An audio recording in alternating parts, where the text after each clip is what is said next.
Welcome to Your College Bound Kid, a podcast for parents, college counselors, students, and anyone who wants a deep dive into the world of college admissions. Hi, I'm Hilary Dickman. I'm the Senior Assistant Director of Admission for Marketing and Communications at Colorado College, and I'm also a parent of 2 college students. Hi, I'm Susan, and I'm a college counselor and have read applications for a small liberal arts college and 2 research universities. My twins are recent college graduates. Hi, my name is Kate Strickland. I'm Associate Director of Application Review at the University of Colorado Boulder. I live in Boulder with my family, which includes a 5th grader and a freshman in high school. I'm Mark Stucker, and I'm the founder and producer. Our mission is to make college knowledge available to all. We care deeply about your kid. We believe college is a match to be made and not a prize to be won. We believe in being genuine and transparent. We are committed to covering a variety of topics, including the tough subjects. Thanks to your generosity, we're committed to providing a minimum of 10 hours of fresh, commercial-free content every month, with episodes every Monday and Thursday. We have a variety of co-hosts because we believe and value diverse perspectives. You're our listening family, and we get great joy every time we meet with you as we do our best to give you tools so your students can soar and reach their limitless potential. Good morning, friends. If you are a friend of our question from a listener, this is your episode 593, because you're getting 2 of them. I'll start out by having a question from Hilary, from an anonymous listener who wants to know, can admission officers tell if somebody's fingerprints are all over the essays when they read them? It's a great question. I'm surprised it took us 593 episodes to answer that question. And then Susan and Kate are back to answer a question from Emily from Columbus. And she has a series of questions about dual enrollment. We'll answer those, and then we'll transition to a brand new interview, and it's with Tom Ellett. He's the Chief Experience Officer at Quinnipiac University, and we'll be talking about how to excel while you're in college so you can have a successful college experience. Listen and enjoy. And now it's time for a question from one of our listeners.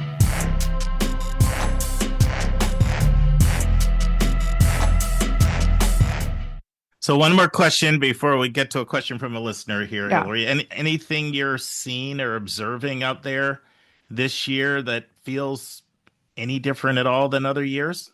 We have a question from a listener about this, but the writing has gotten a little bit harder. I think that Gen AI has gotten So better. wait a minute, Hilary. That's our question. Should we just transition to that right now? So that's the other trend that I've been Okay, seeing. all right. So all yeah, right. let's So talk about that. Let's transition. So this is the question, Hilary, and I'm going to play the question, and then I'm going to let Hilary answer it so that you guys can follow what she's talking about. So, hi, Mark and team. I have a question for those YCBK team members who are reading applications. I have a senior who insists on doing his college essay without help, as in he doesn't want a writing coach or an essay coach or to use any of the many tools that are out there. And I'm curious, when readers are looking at kids' applications and their essays specifically, can they tell who has had a professional, someone guiding them and helping them, and who has done it themselves? And I'm asking because I'm wondering if my son is just putting himself at a disadvantage by insisting on doing his essay on his own. And I guess the same might be asked about kids who use AI. So yeah, just curious how the readers, if they can determine who's had help and who hasn't, and whether or not they even think about that. All right, thank you. Thanks for all you guys do. Love your podcast. yeah, go ahead and take it away. Yeah. So I It's interesting. It used to be easier to tell if students were getting significant help on their writing than it is now. Things have gotten a little bit muddier, I think, as Gen AI has improved. There are definitely some. So I think about this in two ways. One, like the kind of help that students get when there's a human sort of editing their essays for them, versus the kind of help that a student gets when they're sort of going back and forth with Gen AI. And I guess there's also the third way, right? There's the sort of third mode where a student is getting help with essays because they have an adult advisor there to act as a sounding board. And that person isn't rewriting anything for them, but they're helping students to clarify their thoughts. So to address, I think I'm sort of doing this in backward order, but to address the question about like, can you tell when students are getting help? Sometimes yes, and sometimes no. I mean, there are times when I'm 100% sure that a student is an incredible writer and that they wrote their essay either by themselves or with very little help, because I'm also seeing that in the supplement. I'm seeing it in recommendations from teachers who are talking about what an incredible writer the student is. I'm seeing it in their activities because their activities reflect that writing is really important to them. And so there are definitely times when I can look at an incredible application with really great writing and know confidently that it's the student's work. And then there are times when it's sort of muddy and I have to go on the assumption that the student is doing their own work, because you just like, there's no lie detector, right? There's no, I don't know, like timestamp or anything from that you can tell beyond a shadow of a doubt is a student getting help. So the other time that I can tell when it's a student's work is when it's very clearly in the student's voice and feels like you're talking to a 17-year-old, right? So those times are really great. I love hearing a 17-year-old voice. I don't care if there are a few errors in it. I like to be able to follow the essay, and I don't expect a student to write like they're writing for the Atlantic, right? So to sort of go back to I think what was the first question about whether a student should be kind of looking for outside help. It's hard for me to imagine going through this process as a student without at least Googling around for some help, right? Like at the minimum, kind of looking for free advice that's out there on the web, or looking for advice in books at the library or something like that. To me, it makes sense for a student to be seeking help in that way at a minimum. I'm not saying that every student needs professional help, but I think just like you wouldn't just write a resume without going to see what best practices are for resume writing, right? Like why would you try to complete a college application without getting some kind of guidance to help you understand, how to best complete a college application? Yeah, I think my experience gels with you. Like sometimes you do, sometimes you don't. Rick Clark, friend of the podcast, was at Georgia Tech, still at Georgia Tech, but was over the admission office for a really long time. I've heard him speak out and say, a lot of times I'll hear admissions officers say, "Oh, we know when somebody else helped you," and then he would say, "No, we don't." like sometimes we do, sometimes we don't. Like I mean, sometimes you do, right? Sometimes it is obvious because the writing in the supplement and the writing in the activities section and the grades in the English classes do not match what's in the essay, and so then those times it's really obvious. But typically, if a student has someone who's helping them with the essay, they also have help with the rest of the application. It is really rare to see a huge distinction between the quality of writing in the essay and the quality of the writing in the rest of the app. Certainly when we're looking at that, it does make us raise our eyebrows. But again, I don't want to discount the student's effort. Sure. Now, the place I hear a lot of admission officers say where they do see that distinction, though, is the personal statement, moving on to the custom prompts, because a lot of times people will get help on that. And there can be a big drop off in writing there. Yeah. Is that your experience? Because I hear that consistently. And I think that has been harder this year because more students are using AI to help them with the custom prompt. And so then you don't see as much of a difference in the quality. And so then I end up looking, when I'm reading the custom prompt for our custom prompt, often if it is AI generated or if there was significant help from AI, the last paragraph is the same across many students' supplements. And it says, it returns, our question is about focus and tell us about a time when you've experienced deep focus. And the last paragraph, when it's AI generated, tends to be 2 to 3 sentences that are tying the piece back to the block plan. And it usually has a sentence that says something like, and this is how I expect to learn at Colorado College, : and then there are 3 things that sort of tie it back to whatever the essay was about, and then a concluding sentence. And it's very like cookie cutter. And so, and it's not students don't write in that way with like the : and then always having 3 short sort of phrases after it very often. In fact, I don't know if I ever saw that before this year in student writing. Interesting. So that does feel, it's harder to get excited about a supplement when you're seeing that and it doesn't feel like it came from the student. But it's also sort of muddying the waters when it comes to seeing the distinction in a student's writing between the sup and the personal statement.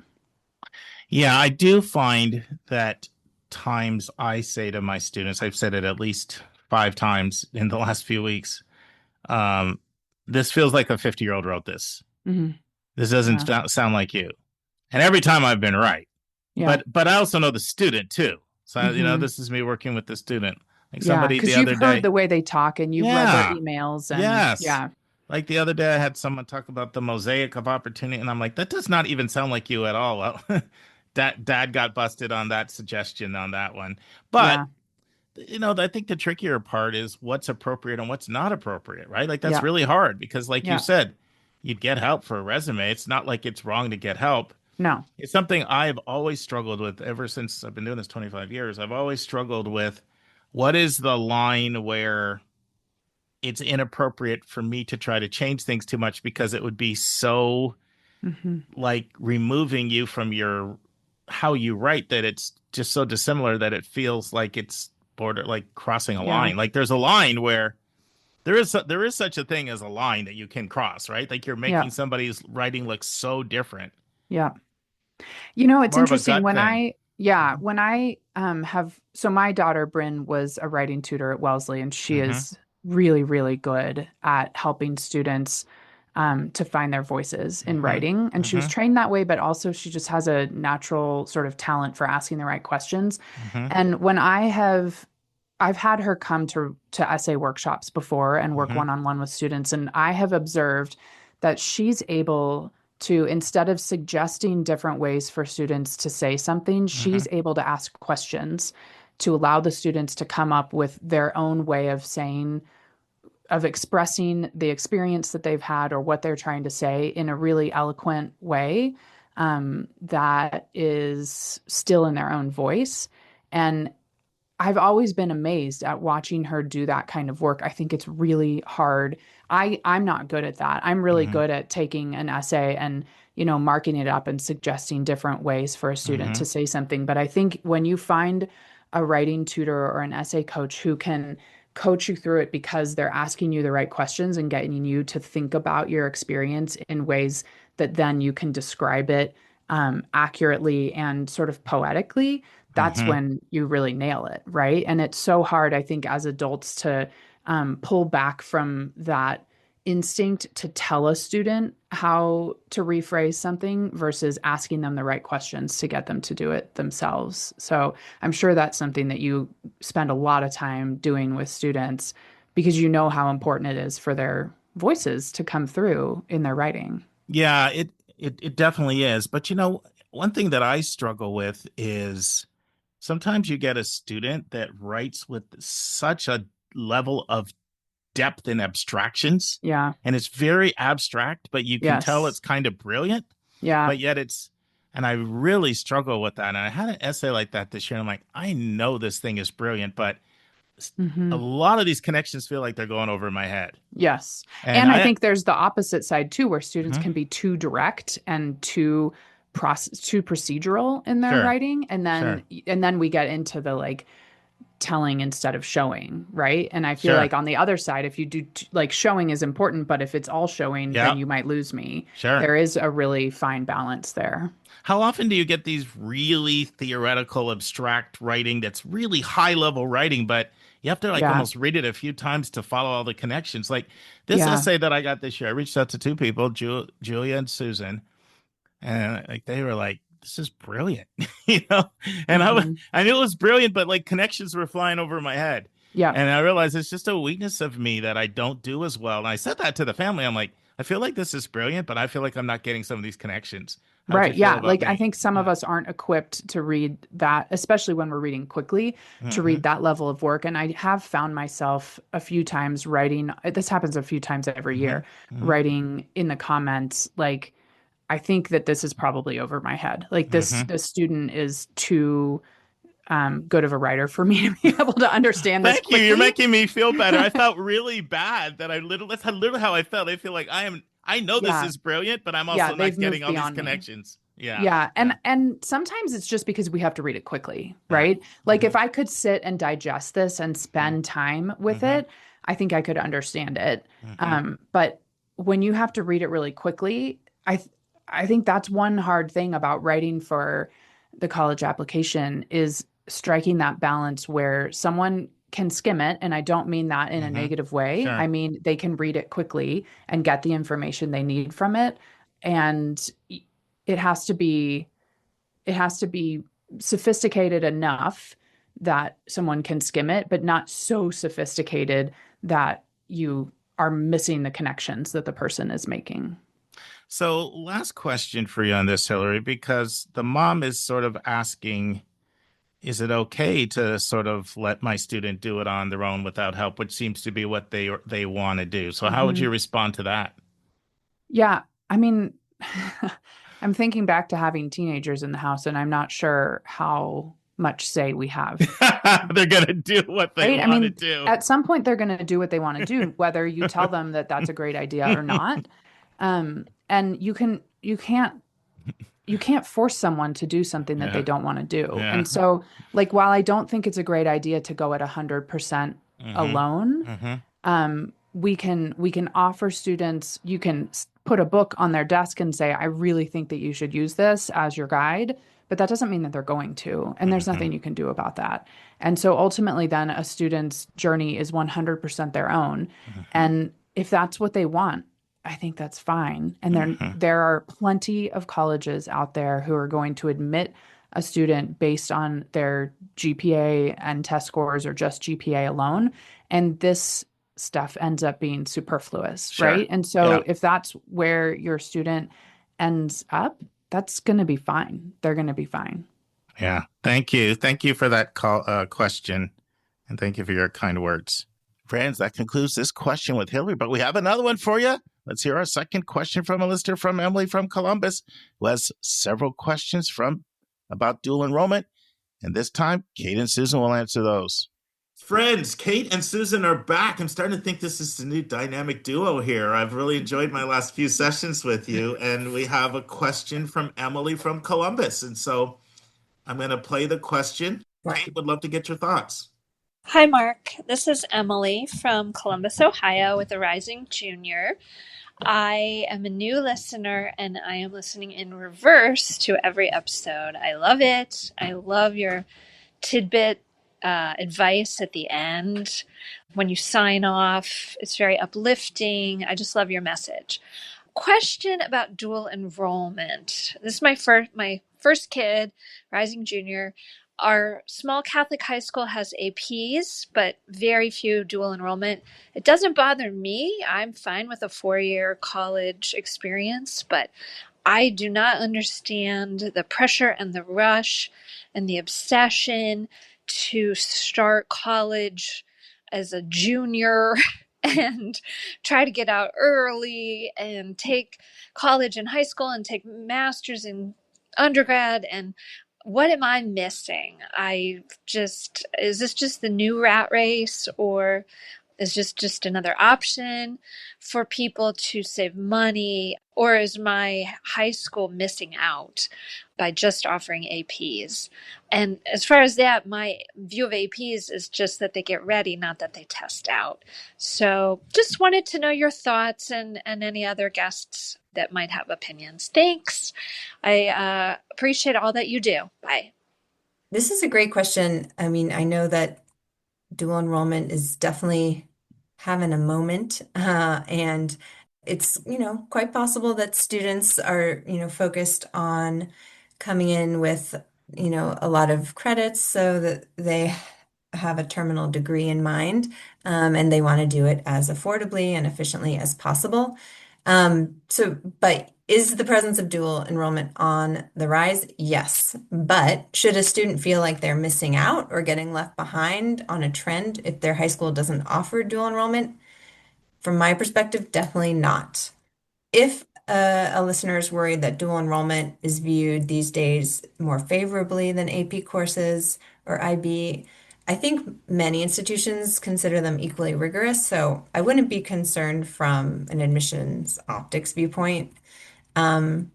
Likewise, when we're putting together a class, we aren't looking to stack the class with students who are coming in with a high degree of credits already, students that are all out there for their PhDs, JDs, MBAs. At the same time, we're not looking for students who are only interested in the traditional college trajectory. We want to mix. So I really don't think it makes much difference at all for a student coming in with a lot of them or a little or none. I would caution the student who is taking a lot of dual enrollment specifically for the purpose of if their plan is to transfer it all into their undergraduate institution, they could end up disappointed because transfer credit policies can vary widely. But in terms of how it's being perceived in the applicant pool, it's a popular way to signal rigor, but so are many other ways. And I wouldn't be concerned at all if I were this family. Susan, what would you like to add to that?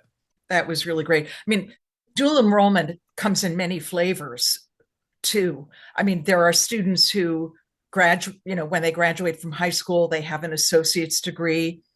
It might be an associate in arts, which would be just kind of liberal arts electives. But the ones I'm most familiar with are students who are taking a technical or professional associate's degree, like medical technology or certified nurse assistant, or some of those dual enrollment programs have very specific goals, and those kids are on a particular professional path. Then there are a lot of students who just take dual enrollment at the community college. Usually high schools have relationships with particular community colleges where the students can take classes that the high school doesn't offer. Like I'm working with a student this year who is so advanced in math that he has had to go out and find a way to continue to find math classes to get him ahead. So he has used dual enrollment for that. So, I think the traditional definition of dual enrollment is when a high school teacher teaches a community college course for credit in the high school.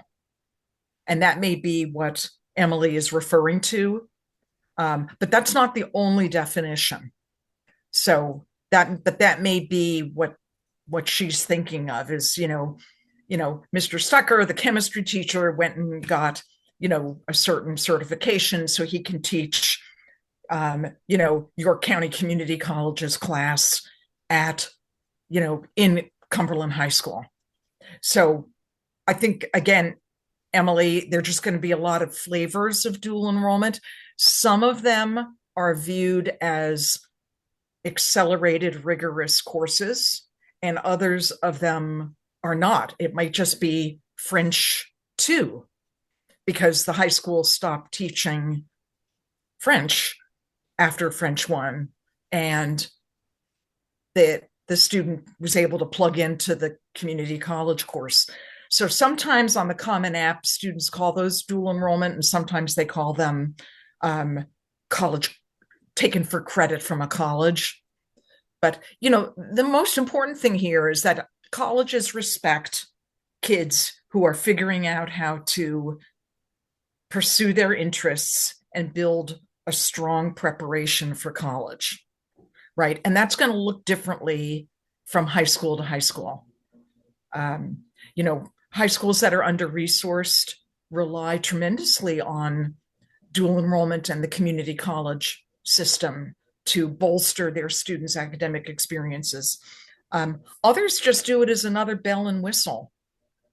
Some do it to offer technological education at a high school where that's generally not part of the traditional college prep curriculum. So know that kids are judged in the context of what their high school has to offer.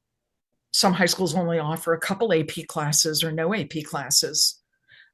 They're not judged for that, for having a less rigorous curriculum. Kids seek their level of challenge within their experience. I think the important thing is to remember that kids who don't have a lot of opportunities for rigor within their school should be looking outside of their school if they can.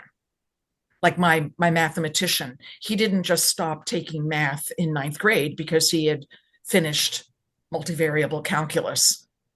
First of all, he was very driven because of his, love of math, bless his heart.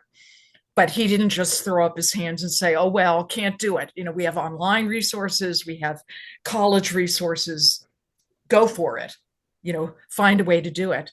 And for kids who do have an abundance of curricular options within their school, do what makes sense. There's some choices, and Mark, you may want to, and Kate too, the IB curriculum is a whole nother kettle of fish in a high school.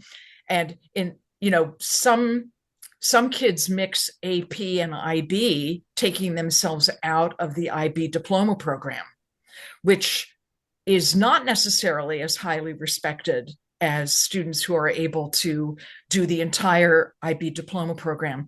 But that's a very different situation. You might say, well, isn't that the same as getting an associate's degree through dual enrollment? They're all different. And kids, it behooves them to talk to college admissions people about what their opinions are of different curricular options as they plan.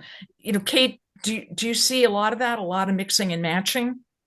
Oh, yeah. Yeah, we sure do. And yeah, I kind of like, when a student is like, oh, drawn to the AP curriculum for chemistry, but the IB for something else.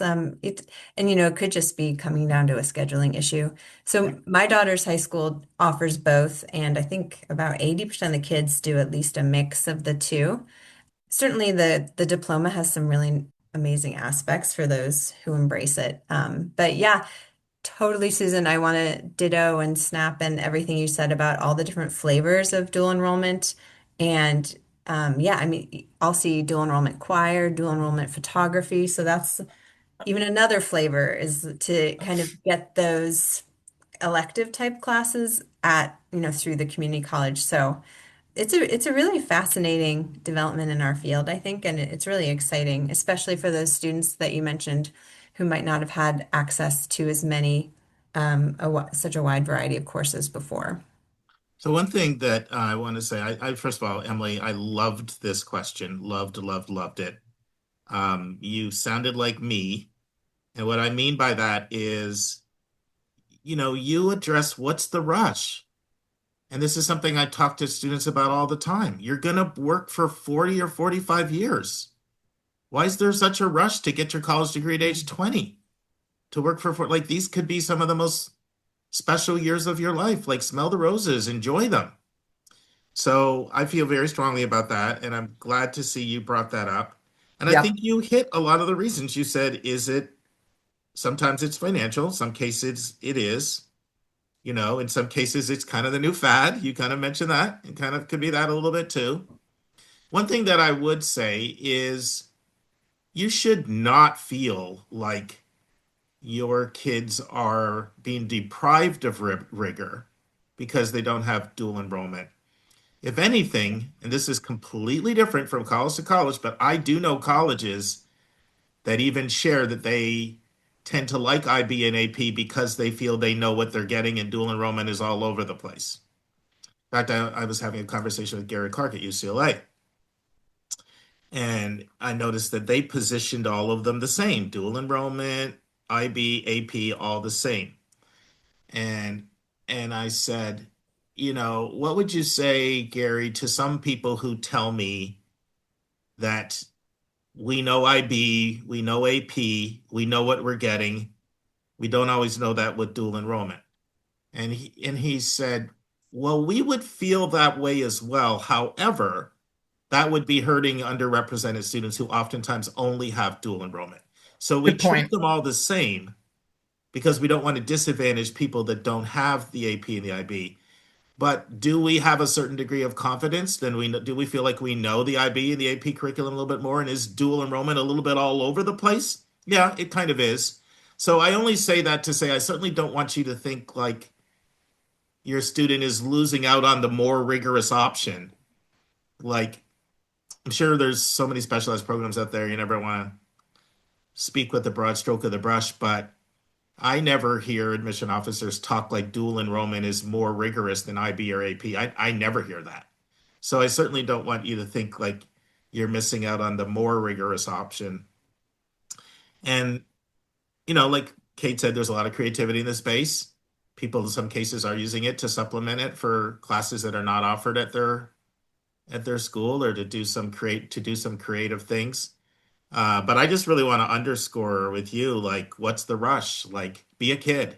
And I think that's a Absolutely. bigger part of our whole society. I don't know if you remember this, Kate or Susan, but there was a documentary that came out a while ago called The Race to Nowhere, Yep. Oh, yeah. you know? And it was all about like, why are our kids, what are we doing in our society to make our kids feel like they have to do all of this stuff by such a young age? And a lot of mental health professionals, counselors, and others feel very, very strongly about that. So that was one of the core tenets that you addressed in your question. And I feel like I all feel of like us would agree with that.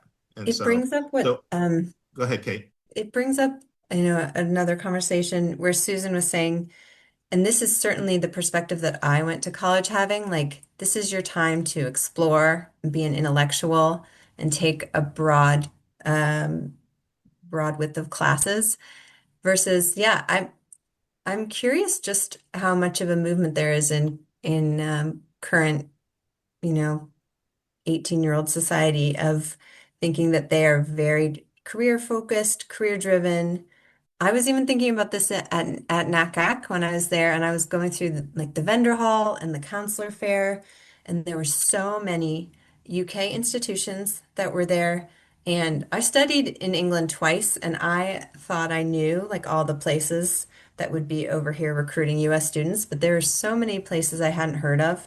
And it made me think, wow, like are students being driven to the major only education where you're out in 3 years and you've only studied one thing and they're looking to hyper specialize. I don't know. Yeah. So I think this trend feeds into kind of that more career focused pivot, but yeah, it's really Now, interesting. there's another And point we haven't brought up here, and I did experience this when I was working at my CBO and I was in the school, both on the school-based side, I did it school-based and CBO side, that a lot of times you'll get college credit for a dual enrollment grade, sometimes even a C will get you college credit. Whereas with AP, you need to go in there and get the 4 or the 5 or even the 3. And so there is the thinking in some circles like this is an easier way for you to get college credit and one way to help reduce some of the cost. You really do see that when you're working with under-resourced populations, especially because the idea of saving a full semester or maybe a year like is very, very right. valuable from their budget. And so I do want to kind of bring that other perspective because I was very much Mhm.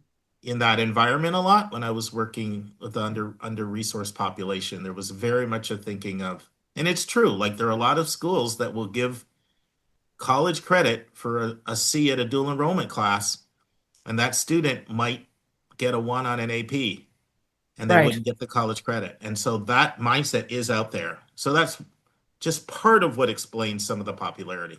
Well, it's really important that families looking at colleges realize that every college and university is going to have a different policy when it comes to credit and advanced standing. Yeah. Because there are a lot of colleges that give they almost treat dual enrollment and AP like a placement test, meaning it'll allow you to skip over an intro level class, but you're not actually going to get credit for it. Then there's some that give both credit and placement. There's some that gives absolutely nothing. What I have noticed is that colleges almost universally tend to be giving their own math placement exams in the summer before kids enroll, so that the advisors have that information for first year course placement. That there doesn't seem to be much of an automatic math placement anymore. But again, go to a college's APIB dual enrollment, and dual enrollment is different from dual credit. By the way, I discovered the school where I was an interim last year was participating in a dual credit program where families could buy college credits. I didn't know this, that the students they could buy college credits from a particular university, happens to be in your state, Kate, and that with a grade, I think it was a B or better, they would get a college transcript. But that was called dual credit, but it was still the course taught in the high school by a teacher employed at that high school, but who had to go through a training, not training, but they used the curriculum of the college. That's another flavor. Yeah, when someone says dual enrollment, I really don't know what the setup's going to be, because I see lots of dual enrollment that was kind of like what you described, Susan, where a teacher teaches it in the high school. I also see it where college professors come to the high school. Right. I see it where students do it like online or virtually, and I see it where students go to the college and they actually go to the college and take classes at the college. And so you see a little bit of everything, and it feels like all of those have a decent amount of market share. So it definitely is a kind of a grab bag. When it comes to dual enrollment, there's a lot of flavors of Baskin Robbins at that ice cream store. Well, and a lot of high school profiles do a pretty miserable job of explaining this. I don't know whether they think they're just like the norm, but boy, do college application readers rely on those school profiles to help them understand, first of all the acronyms, but also, well, what does it mean? Who's giving the credit, and what does this mean? And that's where parents out there listening, get a hold of your high school's profile and give it a close look. This is the document that's sent with your student's transcript wherever they apply, and that is going to be used by the college to understand everything about that student's academic high school experience. And boy, there is just such a variety of good, bad, and ugly when it comes to that.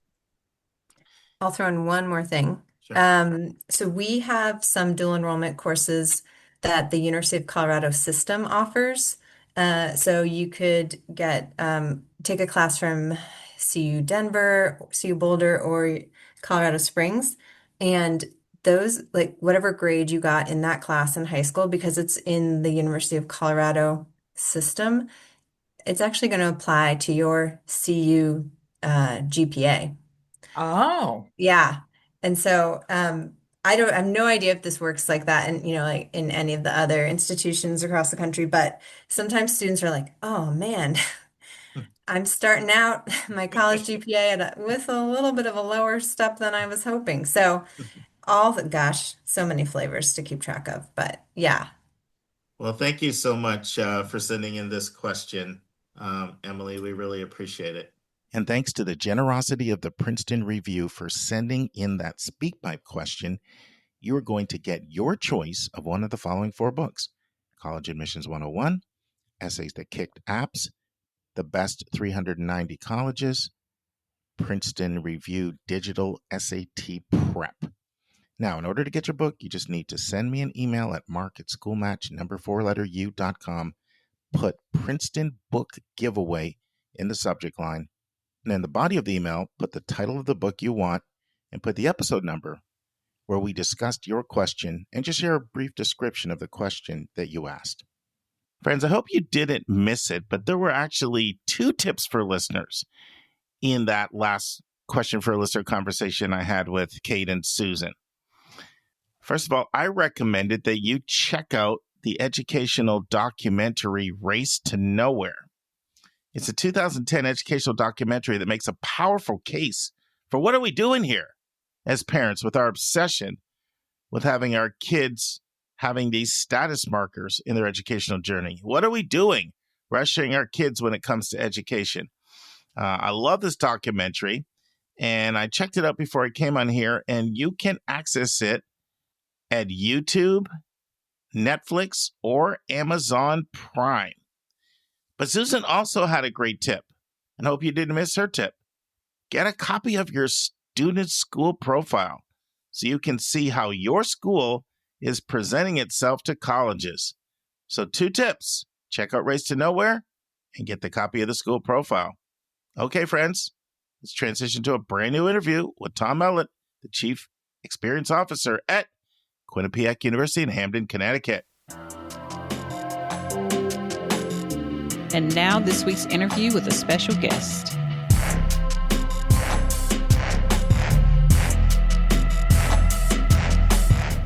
Friends, our regular listeners of the podcast may remember the name Elliot Felix.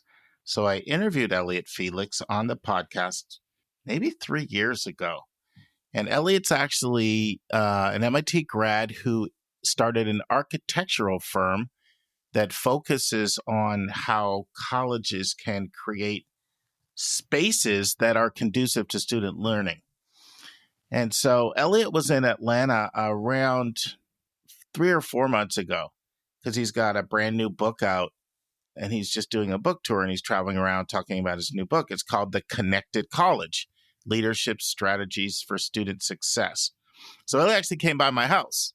And we spent about an hour together just outside talking. And in the context of this conversation, he said, "Have you had Tom Ellett on your podcast?" And I was like, "No, I haven't. I don't even know who Tom Ellett is." Well, Elliot introduced me to Tom Ellett, and am I ever glad that he did. So you're going to hear from Tom Ellett over the next 2 weeks. And Tom Ellett holds a position that I'd never even heard of. In fact, he's the first person in the country to have the title of Chief Experience Officer at a college. So it's really 2 different interviews. The first interview, which you're about to hear, really deals with how to excel while you're at college. That's really the focus of this interview. You know, it starts out a little slow, but it's kind of like a fine wine. It just gets better and better and better all the way through the interview. And then next week, Tom's going to break down Quinnipiac University and help us to understand it. So it's more of a traditional college spotlight. But in today's interview, Tom gives his unique background that included, by the way, transferring twice, not once, twice while he was a student. And he talks about the multiple roles he served at different colleges. He's going to tell us what a chief experience officer does. Tom explains how he has used his experiences at all of his schools to improve the lives of students and how he's applying those lessons at Quinnipiac. Tom explains how the challenges college students face have changed over the years and even over the decades. Tom gives us advice about things a student can do right now to increase his or her chances of graduating. And you're going to want to listen closely because Tom's advice is priceless here. Tom explains why he's so bullish about living learning communities on college campuses. And finally, Tom explains why he likes to live on campus. Even in his 50s and early 60s, he likes to get out there and live on campus himself. Listen and enjoy. Friends, I'm here with Tom Ellett from Quinnipiac University. Welcome to the Your College Bound Kid podcast, Tom. A pleasure to be here, Mark. I've been really looking forward to our conversation.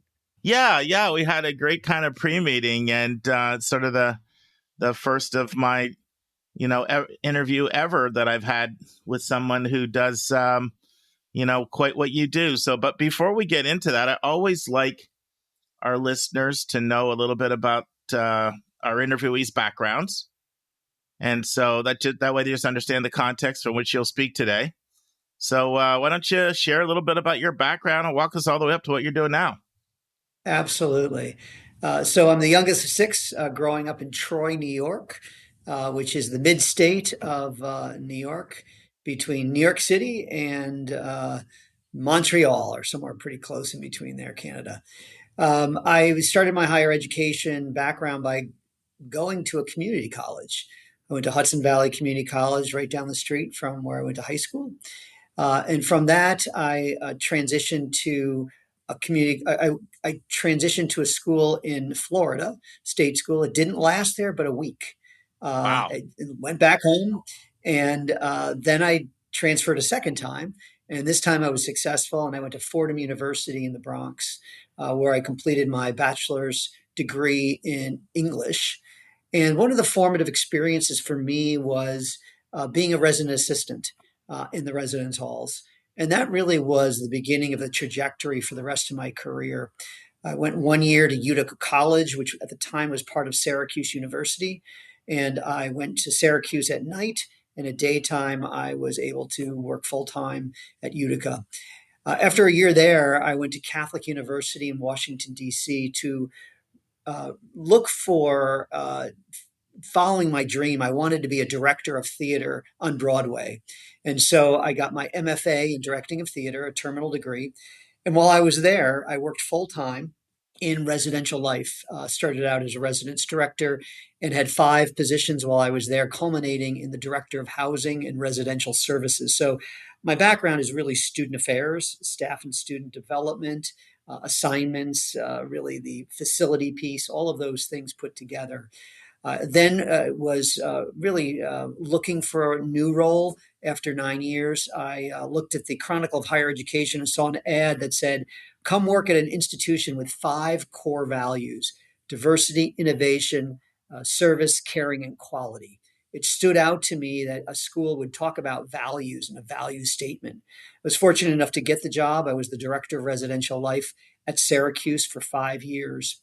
Then a search firm got a hold of me, saw my background. I had gotten involved professionally in terms of professional associations and became the president of a regional organization in student affairs. And then I was on the executive board of the International Association. So I think that got me out there in my name and my background. And so I was fortunate enough to get the position of executive director of housing and residential services at New York University. And I stayed at New York University for 19 years. Wow. I held various positions there, 5 years. My last position was a dual reporting. I was the associate vice president for student affairs, which had a whole platform of things that I was working with. And then I was the associate provost for university life, which really focused on pre-college and high school programs at the institution. And then my student affairs role was very much focused on the day-to-day operational and support for the global vice president for student affairs, handling anything from crisis, developmental issues for students, and all of those things for engagement opportunities as well. Soon after that, during the pandemic, a search firm reached out to me and about the QU position, the chief experience officer. It was the first chief experience officer in the industry of higher education. There are chief experience officers in lots of other fields, such as hospitality and healthcare, in banking, in marketing and communication, nonprofits, but the first one in higher education. And so I was really interested in that role, and we'll talk about that in a while. And so I went through the process and was fortunate enough to be selected for this position. And so I'm in my 6th year here at Quinnipiac. It's a tremendous institution, a comprehensive institution. And so that's where I sit at this moment in time. That's awesome. That's awesome. So I have to know more. What was so bad that you bounced after a week in college? What was the story there? Yeah, being the youngest of six and going to Florida, two aspects. Never transfer to a place when you think you have expectations. My expectation was it was going to be sunny, I was going to be near the ocean, and I was going to find a good place to live. And I will tell you, I transferred in January, the sun set at 4:50 in the afternoon, and I went to a school in the middle of Florida, which I didn't know geography at the time, no ocean near it. And I was living on the couch of my cousin, and I just got homesick, and it just didn't fit. I hear you. So we're going to talk about a couple of things here with Tom. We're going to talk about being the first chief experience officer, and we're going to delve into that for a little while, and then Tom's going to come back, and we're going to talk about Quinnipiac, learn a little bit more about Quinnipiac. But what does chief experience officer do? It's really something that brings the whole student journey map kind of together. So begins with the pre-high school programs and working with that through the admissions process, financial aid. And then when they get here, it's really about creating an experience for them that is engaging, is one that really is embedded in some student experiential learning pieces. It's really embedded in caring and co-creation with students. And then it's leading them through the developmental processes and handing them off to the alumni office.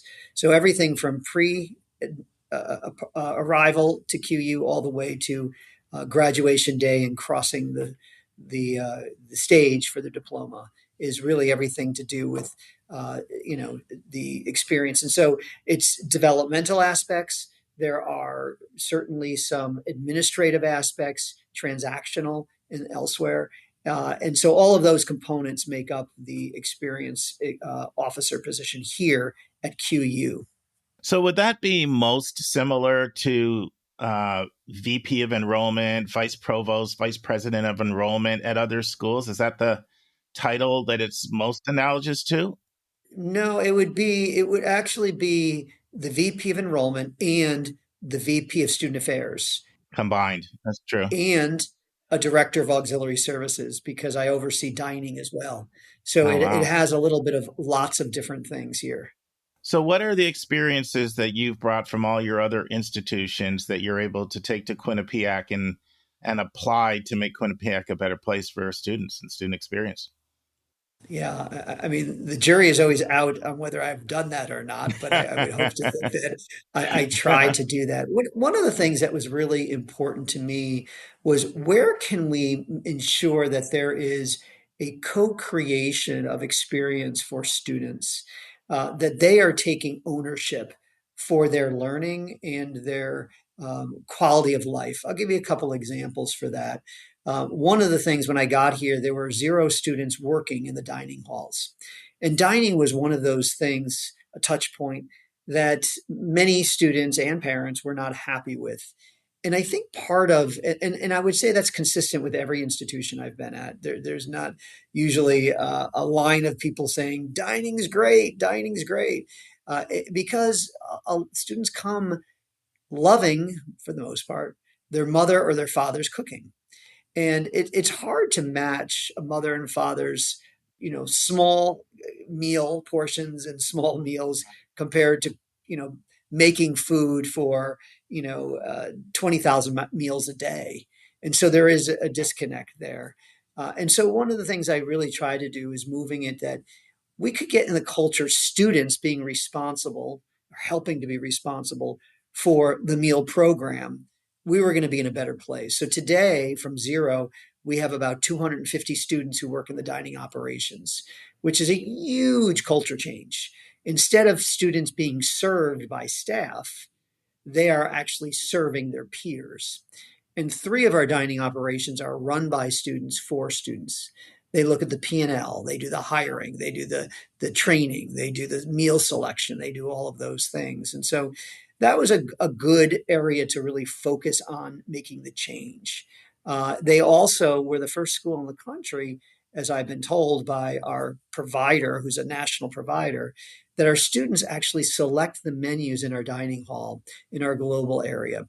And so there are 280,000 potential menus they can choose from.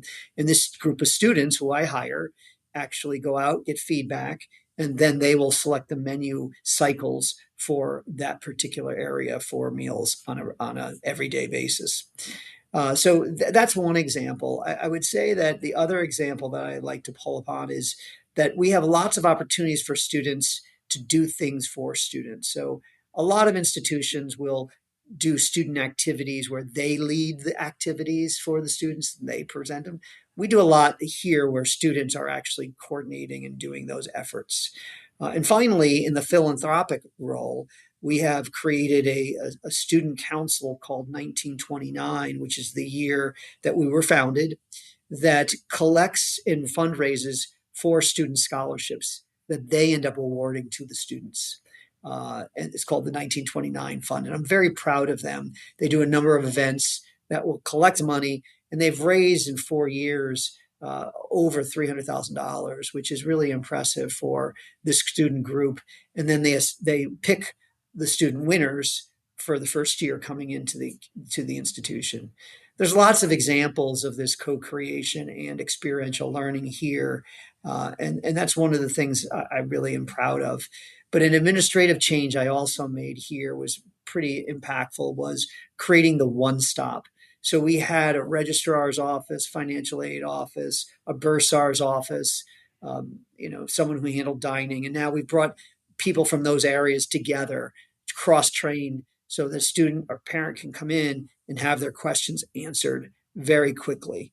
And so to try to reduce bureaucracy and points in time where students are stuck trying to get the things they need to get done to stay in good standing as a student. No, fascinating. So Tom, how have the challenges changed over time, that you encounter on a daily basis? Because you've been at this now a few decades in some capacity, even if you weren't the CXO. So what are some of the challenges that you see now that maybe either didn't exist or certainly didn't exist to the same level in the past? Thanks for reminding me how old I am. But I would tell you, I try to be subtle. That's okay. You didn't have to be. I think I stay pretty young too, in terms of my involvement with students. But nonetheless, I would say that there's a couple of things that have changed. And what I'm going to share are really trends that I see and hear from my colleagues, and I experience them here as well. The first one is the continued increase in anxiety and stress that students feel on a day-to-day basis. Part of it probably was exacerbated by COVID and not engaging with students face to face for a very important developmental time in a student's journey in high school. And now they're in college. So I do think the social engagement piece can be challenging. And self-esteem continues to be the same issue as it was 30 years ago. But I think the things that are impacting it are different, such as the cell phones. These are probably the most dangerous thing because of the scrolling that goes on, FOMO, and other things that students experience, and bullying, online bullying. Those are all things that impact the students' mental health and certainly their wellness issues.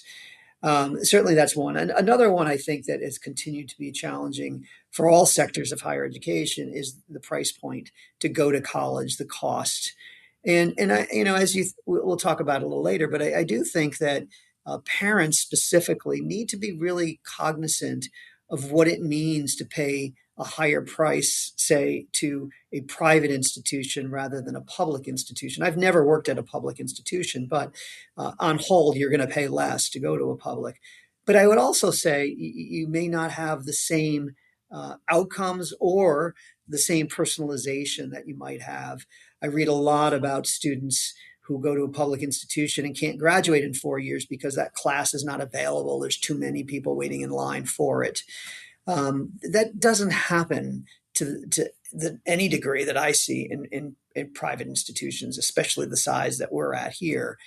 And all our students are taught by faculty rather than TAs and graduate students, or by really impressive research faculty who don't really want to teach or know how to teach. So, I mean, I think those are certainly some of the differences that I see today. And I do think the constant barrage on higher education that we see right now is very different today, where you see the confidence level in higher education, at an all-time low. And then finally, I would say the last one that I see here and elsewhere is the number of men going to college. It's a national issue, really an international issue. If you read Richard Reeves' book of Boys and Men, he'll actually put it out in the data internationally, the decline of men in leadership positions, going to college, developmental issues, and all of those things. And so we are not immune to that here, as nor are my counterparts about the male issue. So those are some of the main issues that I think that higher education is facing as an industry right now. Wow. Yeah, that was deep. So what advice would you give to a student going off to college that could maybe increase their chances of graduating in 4 years? Knowing, all the landmines and obstacles out there, what would be some advice you would give? One of the things I say at orientation when I meet with parents and later with students is the first thing I would do for any new student is get a job on campus.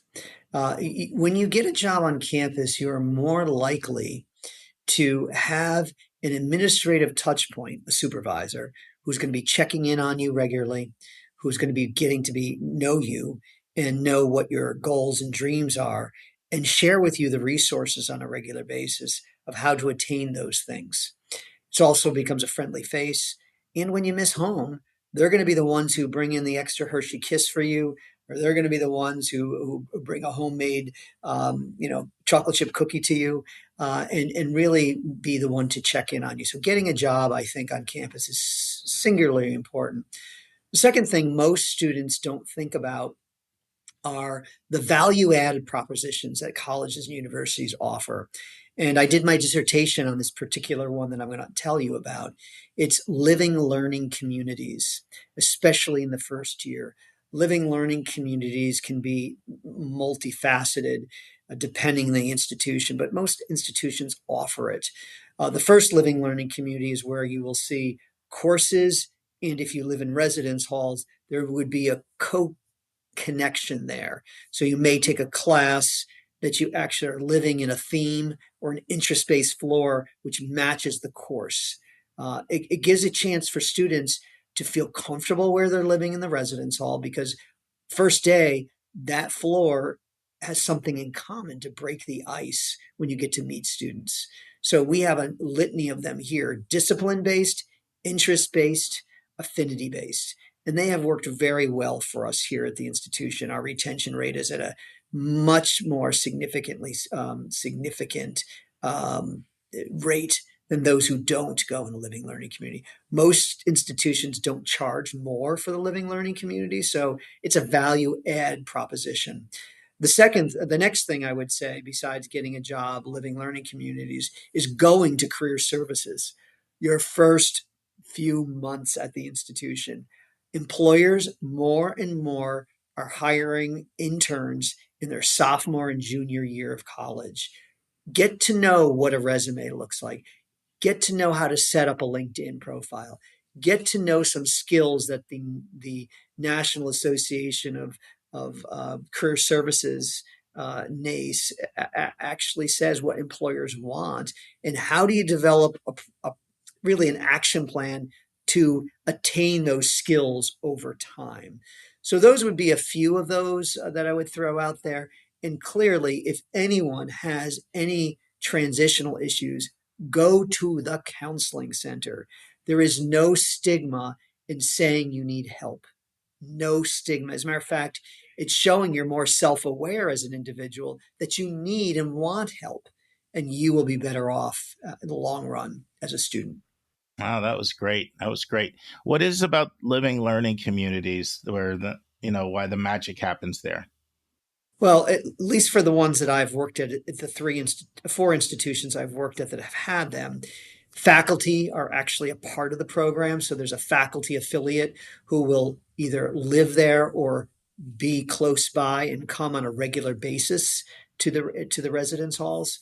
And so there is a different level of community and connection built with faculty and students that is much more informal, and that they will share experiences that are more social in nature. And so students can walk away with knowing this faculty and then getting a letter of recommendation should they want to get an on campus job or apply to an internship. And for some students, it's hard when they apply to a job or to apply to go study away at their institution. They don't have a reference, a person who will serve in that role. And this does allow that to happen because they've gotten to know them and spend time with them. Wow, that's insightful. Let's talk about living on campus versus not living on campus. I'm sure you've looked at the research for that. Some schools require it, sometimes 1 year, 2 years. Do you see a correlation between being on campus and outcomes? Well, all the literature says it. And I don't know if you knew this, but for 33 of my 39 years, I have lived on campus in a Oh, residence wow. hall No, I didn't know that. myself. I did, yeah. So just about every institution I've worked at for some period of time or the whole time, I lived in residence halls. And that is probably a differentiator for me in my knowledge of culture. I get up at 4 or 5 o'clock in the morning to go to the gym, and I see the outcomes of what's happening on campus from the night before or later at night, what's happening on campus, the buzz, the excitement, etc. But clearly, why do students persist at a much higher rate as a residential student? Well, a couple of reasons. One, they don't have the level of commitment of home that they will have if they live as a resident student. They won't have, can you go out and get this for us? Can you watch the dog? Can you watch your younger brother? Can you help pay the bills? I mean, lots of things that happen for a commuter student. And so they have that extra time of not commuting back and forth that they can be engaged on the campus and they can participate at a level that the commuters, it's really hard. I was a commuter student myself, so I know it's a lived experience for me for my first 2 years of college. So I understand and lived it. And so, when it's possible for a student, they should try to live on campus. And I tell commuter students all the time, okay, in your second year, apply to be a resident assistant. You have lived experiences, and then you won't have to pay for housing. But yet you get the benefit of living in a residence hall and having that experience of being away from home. There's a lot of learning, a lot of things a person would go through. It can be dealing with conflict with a roommate issue. It could be realizing that they are good at something because they helped their roommate over time. So there's a lot of residual goals and skills that are learned by students by living in a residence hall. This was great. Friends, this concludes this interview with Tom Ellett, but Tom Ellett's back. He's back next week to really help us understand Quinnipiac University, a very special school in Hamden, Connecticut. Hope you join us next week for that. Friends, on Monday's episode, Hilary will be back to answer another question from a listener, and then we'll have part 2 of an interview that sparked a lot of responses from you with Evan Mandery. It's a Mother Jones article he wrote entitled, How America's Elite Colleges Breed High-Status Careers and Misery. And friends, I was pretty excited this week because I'm a big sports fan. And it's Michigan State, while we're amazing in basketball, will likely be top 5. If we beat Duke, we'll know if we beat Duke by the time you hear this. And I think we probably will, but we'll see. But if we beat Duke, we'll be top 5 in the country. But football's been just abysmal. It's the worst I've seen Michigan State football in my lifetime. And we hired a brand new coach, and I was really stoked this week. It's a coach that I watched for 17 years. His name's Pat Fitzgerald. He was at Northwestern from 2006 to 2023. And I like this guy a lot. And I was listening to his introductory speech when he accepted the job. And he said a quote, and I said to myself right away, I have to share that with our listeners. But then I also said to myself, why is it taking me this long to share this quote with our listeners? So our longtime listeners know that in the late 80s and early 90s, I went to theological school. I was at Dallas Theological Seminary. I thought I was going to be pursuing a path of Christian ministry. And I consider what I do to be ministry is I just came back to my educational roots where both my parents are educators. But this quote was originally penned and authored by the president of Dallas Theological Seminary and was there, a pastor named Charles Swindoll or Chuck Swindoll. But Pat Fitzpatrick said the same quote, and I'm going to close out to you with this quote. It's one of these things that literally could be an aphorism that could guide your entire life. So here's what both Chuck Swindoll authored and what Pat Fitzpatrick said this week. Life is 10% of what happens to us and 90% of how we react to it. Did you catch that? Life is 10% of what happens to us and 90% of how we react to it. Think about that and apply it to your lives. See you on Monday, friends. And that's our show. Big thank you to you, our listeners, for tuning in this week. If you find this podcast helpful, please follow us and you will get every single episode as soon as they are released. If you want to support our podcast, you can click the share button and send it to your friends and acquaintances. You can say positive things about your college-bound kid on your social media feed. And you can help us stay commercial-free and pay our staff by donating on the yourcollegeboundkid website. You can write a review for us on Apple or Spotify. And if you have a question or a recommendation, just go to speakpipe.com/YCBK, hit the orange button, and speak. We will do our best to get your question in your own voice on an upcoming episode. I am the producer of the podcast, and I live in Metro Atlanta. We have a fantastic team that has over 200 years of admissions and counseling experience. Shout out to our co-host, Dr. Lisa Ruff in North Carolina, Susan Tree in Pennsylvania, Vince Garcia in California, Julia Esquivel in Massachusetts, Linda Depker in Missouri, Andy Strickler, the Chief Enrollment Officer at Connecticut College, New London, Connecticut, Hilary Dickman, an Admission Officer at Colorado College in Colorado Springs, and our International Admissions Expert, Kevin Newton in Dallas, Texas. Our sensational sound engineer is Nemanja Matvich. Our amazing music is from Victor Allen Weeks. Marketing designs from Kimberly Bloss. Our reliable webmaster is Stylionis Dimitru. Website updates are done by Joyce Stucker. Our image editor is Vlad Honchar. If you want to have a coaching session with me, just text me at 404-664-4340. If you want to reach someone else on our team, all of our bios with contact info can be found at yourcollegeboundkid.com under the About YCBK tab. If you want to get our free monthly YCBK newsletter, YCBK Plus, it is also under the About YCBK tab. If you want to see our recommended books and websites, they are on our website under the Resources tab. While you're on our website, check out our hundreds of interviews in their entirety. Check out our college spotlights, our blog, and our upcoming events. We think of you as our listening family, and we look forward to meeting with you every single Monday and every single Thursday.